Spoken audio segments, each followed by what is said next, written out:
it was an all-male crew. I was the only female on this crew.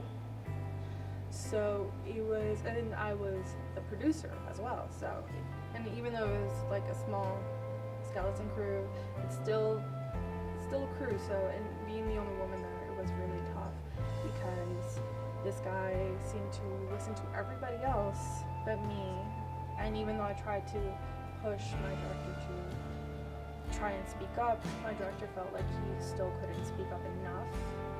So it got to the point where I had to set this guy aside and try and talk to him. And it, if anything, I even had to make a plan where if he didn't like what I was saying or what I had to do to make sure that my friend got the footage that he needed as the director, then I even had to make a backup plan.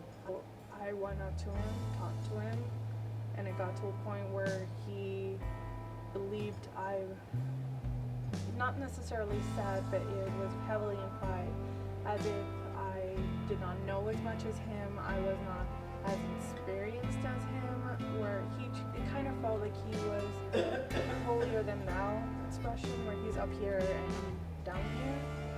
So that was really kind of threw everything off for me, and I immediately just told him to leave. Like jerks, or they're trying to be like, I think it's more surprise than anything. It's like, oh wow, there's like a girl actually lifting stuff, or there's like a girl doing lights. It's more like surprise. My experience working with men has been usually positive, but the times that it's been negative, I usually feel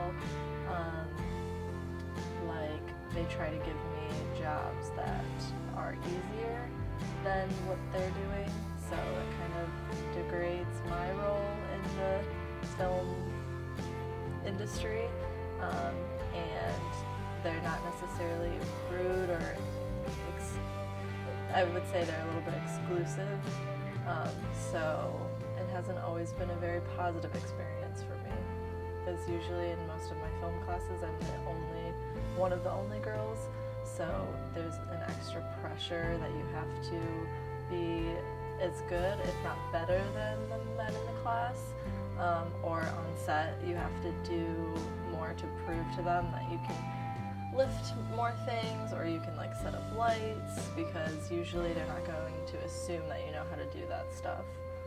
Experience I had on set was just a guy who, we had the same job, and we were both gaffers working with the DP, and he wouldn't let me like touch any of the lights or move anything, because he just would have me hold the ladder for him. He ended up setting the lights up incorrectly, and when I tried to tell him that it was wrong, he wouldn't listen to me, so we had to have the DP come over and correct him, and even then he didn't give me credit for knowing that, so that was an experience that was kind of like frustrating.